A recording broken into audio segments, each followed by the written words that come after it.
Later, when Miu wakes up in the infirmary, Akatsuki is already there, holding 2 drinks like it's just another casual afternoon. Then, in classic Akatsuki fashion, he casually heals her injuries with Naikiko. And just when it seems like they might have a normal conversation for once, he suddenly touches her face. Turns out, ever since her father died, Miu hasn't shed a single tear. She's been holding everything in, refusing to break down. And Akatsuki, because he always has to be dramatic, tells her that only he can make her cry. And just like that, it works. All the emotions she's been burying finally come crashing down. And for the first time since her father's death, Miu breaks down and sobs into Akatsuki's arms. The next morning, Miu wakes up and her pajama button literally pops off because, surprise, surprise, her boobs are too big. While she's showering, Akatsuki just casually appears out of nowhere, hanging from the ceiling like some horror movie monster. Cut to breakfast, where Akatsuki is watching the morning news. A mysterious guy has just arrived at the airport, and the news reporter keeps mentioning Yuen Seokun. Later, during lunch, Miu is still deep in thought about Sukun. That's when Kuzuha drops some knowledge bombs. Seokun stands for Children of Crossover Other Nations. Basically, it's a super secret, worldwide organization that trains kids who returned victorious from other worlds. Meanwhile, over at Sokun HQ, the members are stressing out over a rumor that there might be another hero out there. And if that's true, it could mean they're the fake heroes. One of them suggests that they should keep an eye on Akatsuki, because if anyone is the real deal, it's him. Meanwhile, Miu, still freaking out over the Sokun situation, decides to distract herself with shopping. She drags Izumi and Kuzuha along to buy panties, which immediately leads to them arguing over something stupid. Motoharu comes in, a guy fresh off the plane, who's heard the rumors about Akatsuki being the true hero. Instead of shaking hands like a normal person, Kaido tries to punch Akatsuki in the face, but Akatsuki blocks it with ease. Akatsuki and Kaido throw down in a quick but intense fight, with Akatsuki effortlessly blocking every move before knocking Kaido flat. Impressed and probably a little salty, Kaido surrenders and invites Akatsuki to meet up the following Monday, revealing that he's from class Akatsuki to meet up the following Monday, revealing that he's from class A. Meanwhile, Miu, still adjusting to life in the human world, freaks out over automatic doors at the grocery store, much to Akatsuki's amusement. But he quickly notices a serious issue. Her bra is way too small. Solution? A mandatory shopping trip. The next day, Akatsuki, Miu, Kuzuha,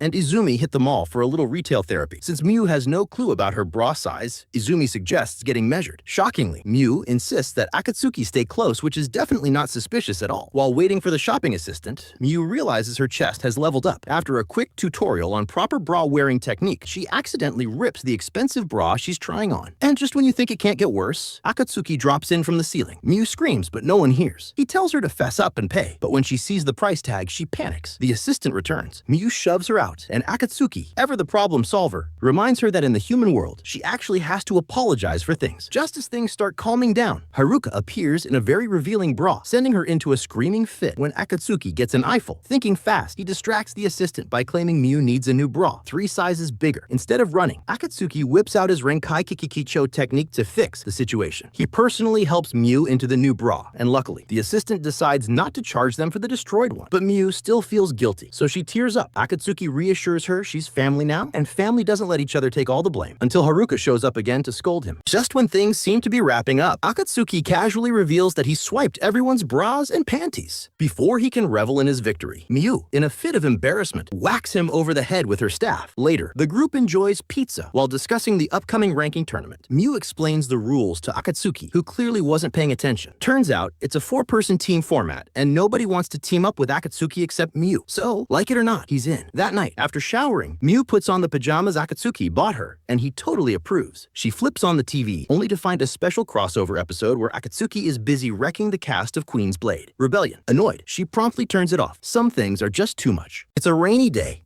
and Metro Hotel is in full crisis mode.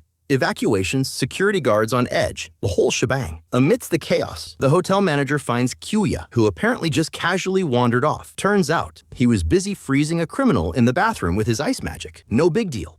Meanwhile, at Babel High, Haruka takes charge in Kyuya's absence, strategizing with Minami and Ryuhei on how to handle the situation. Over in Class B, Akatsuki is taking the most efficient approach to test-taking, answering everything perfectly, then taking a nap. After school, Kuzuha and Izumi chat about the rain, exams, and Akatsuki, of course, brags about his test score. Miu, however, is sulking. Turns out her test didn't go so well. The girls try to cheer her up, reminding her the ranking tournament is just around the corner. That's when Kaido pops out from behind a tree, trying to chat with Akatsuki, who totally forgot his his name. After some awkward moments, Akatsuki finally remembers their rooftop agreement, and Kaido drags him off to a workshop for a surprise. At the workshop, Kaido introduces Akatsuki to the grumpy owner, Oya, who is too busy fixing a car to care. Then, Akatsuki notices something under a sheet right before getting electrocuted. Turns out, that shock came from Sleipnir, a motorbike so ridiculously powerful it could break the sound barrier in an instant. Oya warns that anyone unworthy trying to ride it will be fried. Oh, and by the way, the last guy to ride it? Akatsuki's dear old dad, Kukiaosawa. That name drop does not sit well with Akatsuki, so naturally he decides to take on the challenge. Elsewhere, Haruka senses something off from the research facility, flies over with her wind magic, and arrives just in time to see Akatsuki zipping around on Sleipnir like a lunatic. Once he's done joyriding, Haruka shows up to scold him. Oya explains that he gave Akatsuki permission, but Haruka doesn't care. She demands the bike. Unfortunately for her, Sleipnir has other ideas and zaps her clothes off. Now very naked, she gets an emergency call about a hotel crisis. Before she rushes off, Akatsuki lends her his coat, which she reluctantly accepts. That night, the VC reconnaissance team scans Metro Hotel's 47th floor and finds a nasty situation. Terrorists calling themselves the Scarlet Dusk have taken 50 hostages and are demanding the release of their comrades. If the police don't comply, they'll start killing. Haruka, Minami, and Ryuhei infiltrate from the rooftops, quickly taking down guards and using magic to storm the floor. Minami sets up a stone barrier to shield the hostages, while they wipe out the last of the terrorists with a mix of fireballs, earth magic, and Haruka's dual knives. Crisis mostly averted except one terrorist survives, snatches a little girl, and bolts for the rooftop. He threatens to shoot her unless his demands are met. Haruka pretends to comply, ordering a helicopter to lower men onto the roof as part of her rescue plan. Just as things seem really grim, Akatsuki literally appears out of nowhere and punches the guy's lights out. The remaining terrorists try to retaliate, but the student council swiftly deals with them. Haruka naturally scolds Akatsuki again for being reckless, but he simply shrugs, saying he couldn't just leave a crying girl alone. The little girl reunites with her mother, and as Akatsuki walks away, her mom mistakenly thanks Haruka for saving her. Just as things settle, one last terrorist, disguised as a civilian, almost blows up the hotel until Kaido swoops in and knocks him out. Later that night, back at the Aosawa residence, Akatsuki is enjoying a relaxing bath when Haruka shows up at the front door. She hands Miu Akatsuki's coat. Before leaving, Miu invites her to stay for dinner, but Haruka declines, walking away flustered and blushing. Something's definitely up with her, but she's not ready to admit it yet. We can see Miu trying on bikinis, because what's a beach trip without a little fashion chaos? Meanwhile, Kuzuha and Izumi are also picking swimsuits, and Miu, fully committing to a questionable life choice, decides to pick hers with her eyes closed. Unsurprisingly, the results are interesting. Meanwhile, in Alezard, inside a grand castle, a serious meeting is underway. Pope Volklame Alaclasta declares that all remaining devils must be wiped out now that Gallius is dead. Risti agrees, as does Emperor Balaam Diarandistaya, who takes things up a notch by pointing out that Gallius's daughter, Miu, is missing. His solution: capture her immediately. Risti protests, insisting Miu isn't a threat, but the Pope is already on board with Balaam's plan. To make things worse, Balaam knows exactly where she is, not in Alezard, but in another world entirely. Back on Earth, it's a sunny day at the beach, and while everyone else is relaxing, Haruka is grumbling about taking a break in the middle of exams. Ryuhei reminds her that she was the one who accepted the invitation from a little girl's mother at the hotel. And, oh yeah, she also kinda sorta forgot to mention that it was actually Akatsuki who saved that girl from a terrorist. As Kuzuha and Izumi show off their swimsuits, Akatsuki is very appreciative until Miu appears in a barely there white swimsuit. He immediately demands to know why she's wearing something so revealing, and Miu, ever the free spirit, explains that she picked it without looking. Just as they're about to enjoy their beach day, a commotion breaks out at the beach house. Kaido comes in now working a part-time job. He hands Akatsuki a flyer for a special event, an extreme game of tag. The rules: Akatsuki is chosen as it, and the contestants have 1 hour to find him and take off his swim trunks. The first person to succeed wins. Totally normal. Absolutely nothing weird about that. The game begins,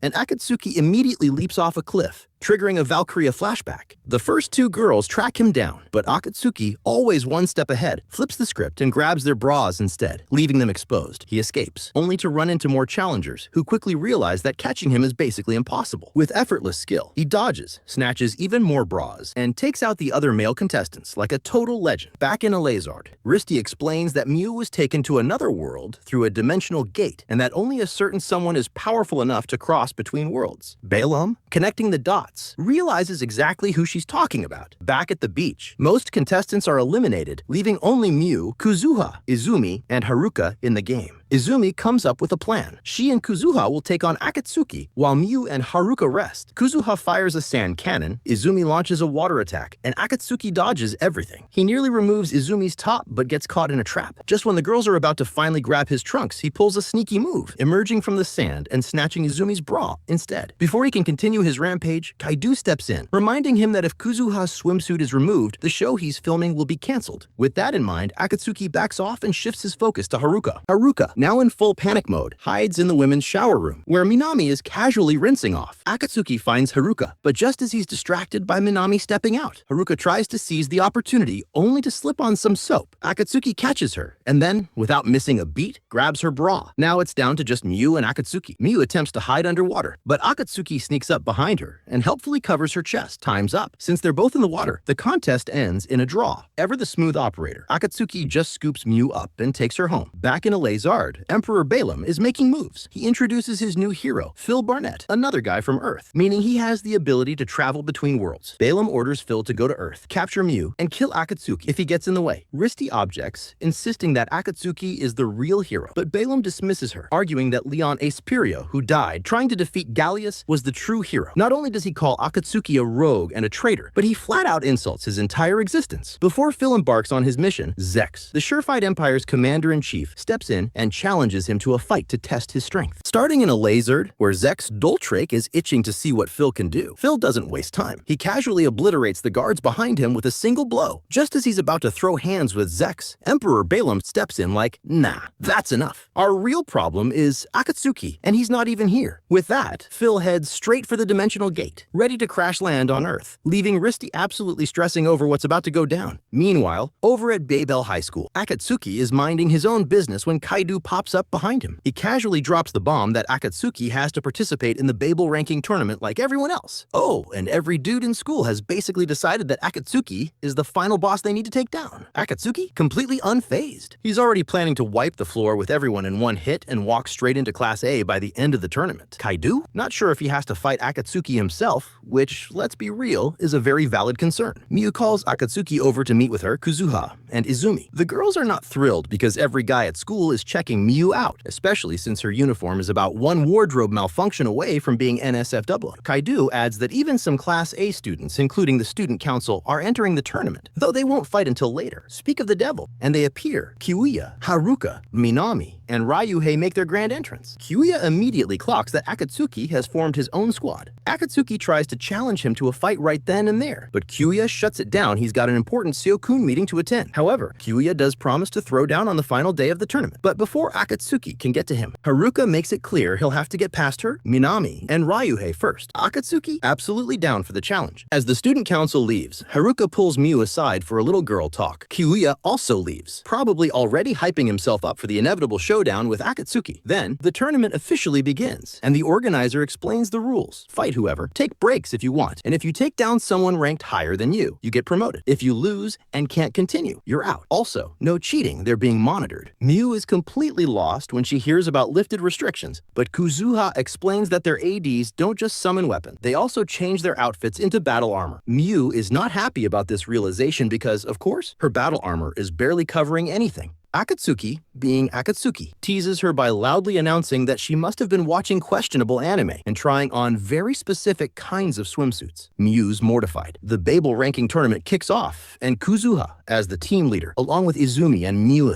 absolutely wreck their first opponents before Akatsuki even lifts a finger. Kuzuha gives a quick stats update. 39 teams entered, 1 team down, 38 left. Akatsuki, feeling left out, pulls out Leviathan and completely annihilates a team that was hiding underground. But wait, more teams are lurking in the bushes. No problem. Akatsuki wipes them all out without breaking a sweat. Up in the analysis room, the proctors are losing it watching Kuzuha's team dominate. One instructor already knew Akatsuki was crazy strong, but now it's confirmed his power is on par with the student council. Haruka, meanwhile, is done hearing about Akatsuki. She's been trying to ignore how she feels about him, but after a pep talk from Minami and Ryuhei, she's decided decided she's fighting him tonight. Haruka, who had planned to fight Akatsuki tomorrow, decides screw it, she's fighting him right now. Akatsuki, of course, accepts. Miu asks Haruka why she's so determined to fight, but before Haruka can even answer, Ryuhei nearly spills the tea. That's all Miu needs to hear. She is mad as hell at Akatsuki for whatever he did to Haruka at the beach, and she's now cheering for his defeat. Before the battle starts, Haruka throws up a barrier to keep others from interfering. Ryuhei explains the promotion system again, even if they lose to the student council. Akatsuki's team is still getting promoted since they already took down some high-ranking squads. The fight begins, and Haruka goes all out, but Akatsuki effortlessly dodges everything and slaps her out of the air. She lands safely, but before Akatsuki can finish her, Minami and Ryuhei jump in with a fire-earth combo attack. That's the end of the recap. Let us know if you want part 2 by leaving a comment in the comment section down below. Also, don't forget to like this video and subscribe to our channel to avoid being virgin forever. See you guys in the next video.